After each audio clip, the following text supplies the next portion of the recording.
Hello everybody. In the previous screencast we looked at how to write data to Firestore. Reading data from Firestore, there are two main ideas here. One, what if you want to read one document, a specific document, that's one option.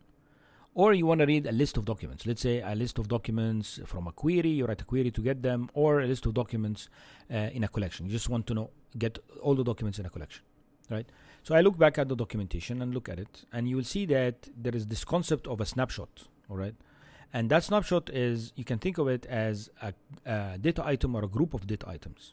A snapshot is a group of data items, and inside the snapshot you can get the documents, or you can get a specific document, and so on.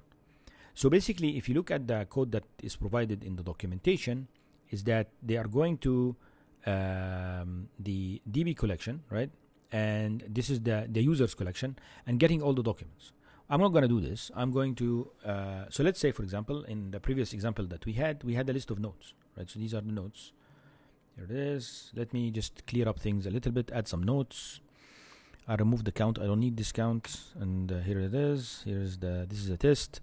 And let's say every time I click, I just want to increment a number. So I'll just do a var count equal to 0. And then I'm going to add this count here, self.count. And then basically I'm going to increment count. So self.count equal to self.count plus 1. So I'm going to increment it so that we're able to just to show different documents and so on. So let me run this. Let me clear all the data. All right, here it is. And then I'll click this button sometime. So here is 1, 2, 3, and 4. So I have 4 items. Let me refresh the screen. I added 4 items. All right, here they are. Test 1, test 3, test 4, test 2, and so on. All right, so here we are. We're good. Now I want to get all of them. So the same story. In order to get all the documents, okay, so let's say I want to get all the documents. So now I have another button which triggers getting the documents. Let's go back again here. So this is save data. I'll call it save data, right? Now I'm going to get the data. So basically let's add another button, and I'm going to call it get data. Right, it is, just for the sake of testing here.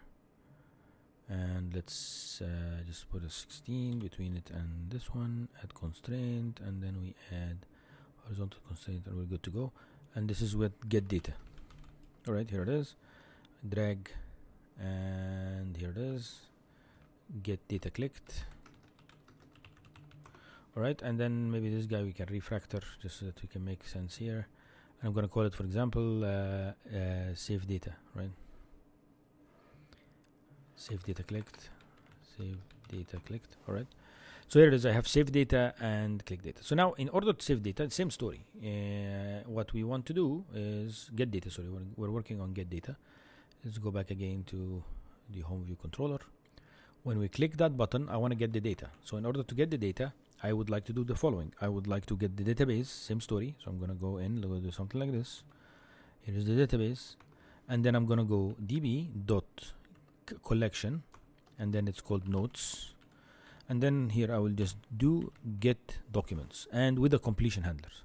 Here it is. Press enter. Here is the snapshot. And then here is an error. And then basically here it is. That's what I'm doing here. DB collection dot collection notes, the name of it, get documents. Now I want to extract data from it. So basically there is something called document.data. It gets you like a dictionary of the data, right? So basically that's what I'm going to do is I am going to, let me copy this code from here. This is how you loop over the documents. So basically for each document in snapshot.documents. So basically you could say here for each document in snapshot.documents, right? So basically that's it. And then you could say print, and then we'll print whatever they had here. So basically the snapshot is a group of documents, right? We'll copy that from here, Control C, and we'll do Control V. And then here we can just unwrap the snapshot, and we're good to go. Now, when I click the button, it's going to go to the server. It's going to retrieve the documents. Okay. Here it is. Here we are. And I click on get data, and here they are. The data is coming in. You see, it's a message, and then inside it there is a created at, which is Firebase timestamp, and then the document ID, which is the document ID that we are retrieving because we store also the document ID. This is how we get data. You know, if you want to get a specific document, let's say I want this specific document, I can do that too. You know, by providing it with the document ID. You basically say notes document ID. It will get you that document, and that's a little bit different from getting a set of documents, because when you do a set of documents, you're getting documents, right? But what you can do is you can do something like this. Let's say db.collection and notes. Let's say this one is notes, and then you could do document. And if you know the document ID, let's say I want to read this document. Here it is, Control C, Control V. That's the document, right? Dot get document, right, with the completion handler, and this is called the document snapshot. Snapshot. Here it is, that, and error. Okay, so cool. Now we could do snapshot. You see here, snapshot dot get dot a dot document dot data. That's gets you the, because this becomes a document by itself. So basically, you could just say snapshot dot data, and I can do the same thing here. I can copy this from here to here, and instead of document, I'll say snapshot. Right, here it is. Unwrap it, and then similarly snapshot, and here we are. And I will add to this is get document. Right, here is that. Okay, so there is no loop because here you are retrieving just the document, right? So now let's run this. Here we are. I click on get data, and you're getting the document. See here, and of course you are. This is an asynchronous call, and this is an asynchronous call that happens after. But you could see it's coming in before it, because this is going to return an array. It seems to be taking more time to respond, but this one responds very quickly, and you're able to get the document. You see here there's a document with document ID, which is exactly the same as that. So basically, it functions as if it's like a file structure. You have the collection, and then under it there is document, and then under the document there is data.